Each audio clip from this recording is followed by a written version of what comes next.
Hey guys, in this video I want to talk about web properties such as your domain and your hosting and things like that, and the importance of you as a business owner or as an individual controlling all those things.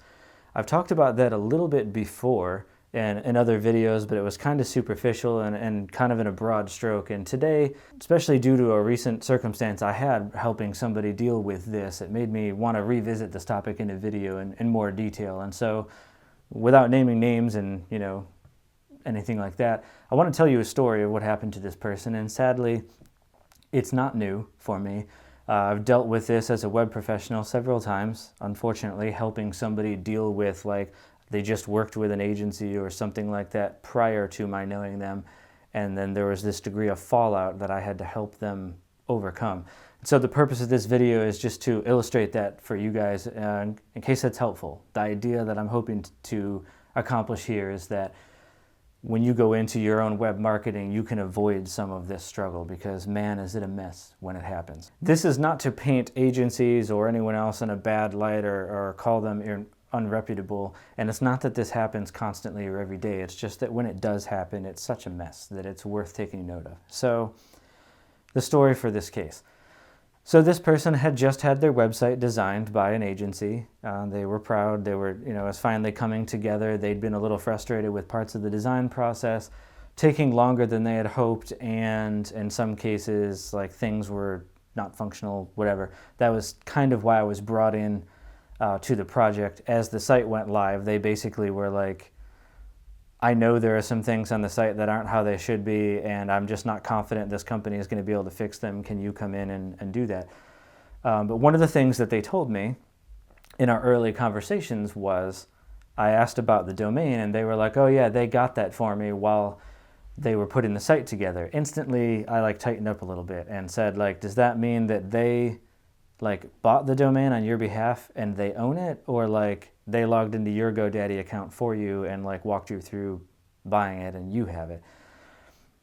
Come to find out, they own the domain. And so when the site was done and we had made some changes and whatnot, I walked them through how they would go about contacting the agency and seeing about transitioning the domain to them. And I had just, in that call, shared some of the stories similar to what I'm sharing with you, in the context of this is the reason I think you should always control your domain and whatnot, just to avoid some, potential challenges that you might encounter somewhere. Oh, and I'd warned her in advance. I said, it should be a very simple process. You go on GoDaddy, you can check the pricing yourself. It's like $7.99 transfer fee to pull a domain from someone's account to yours. So, if they want you to handle that fee, just know it's going to be like $8. So she comes back to me and says, yeah, they've told me that in order for them to give me the domain, they want to charge me $360. And this is right in line with circumstances I've seen before where things get really squirrely. They were under no agreement when they created the website that there was ever going to be a fee, that they were ever going to hold the domain hostage, that this was ever going to be the situation. And we know objectively, this stuff does not cost $300. It costs $8 to make a transfer.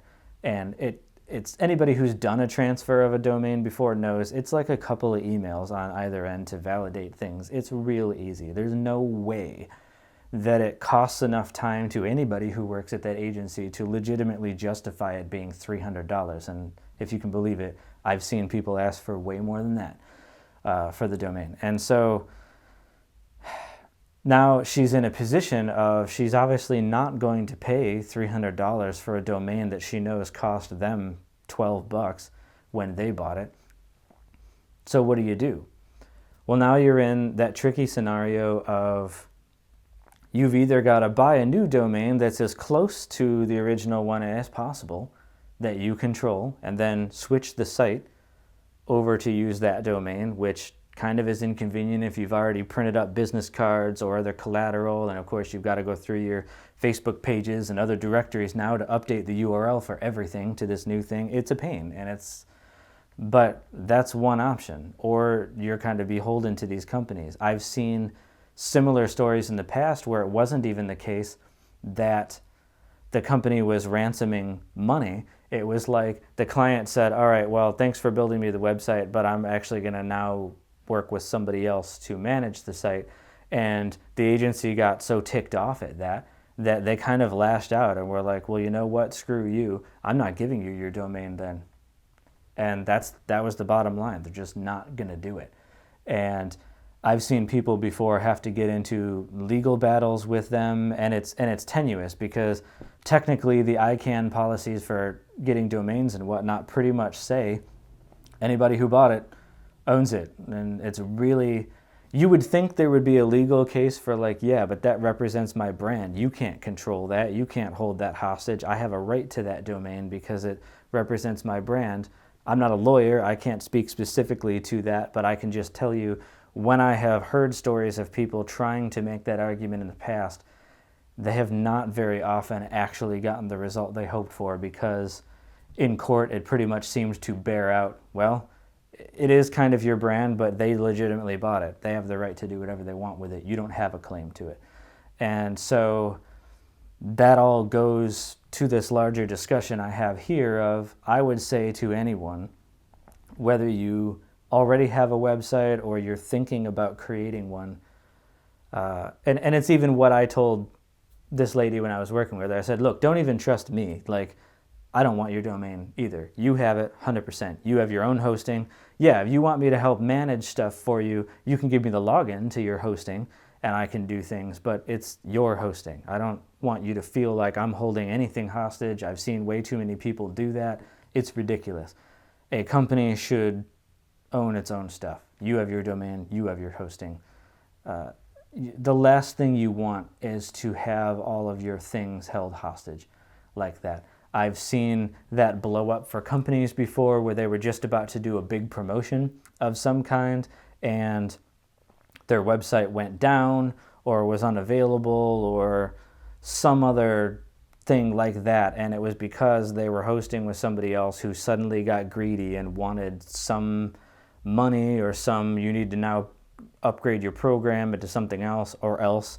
And it's, you know, you're like 5 seconds before doing a big sale or a big something else, and you're like, holy crap, like I totally cannot have my site down right now. And I've just seen that happen not a ton of times. I would say in the like 15 years I've been doing this professionally, I've probably had to help somebody deal with this about 4 or 5 times.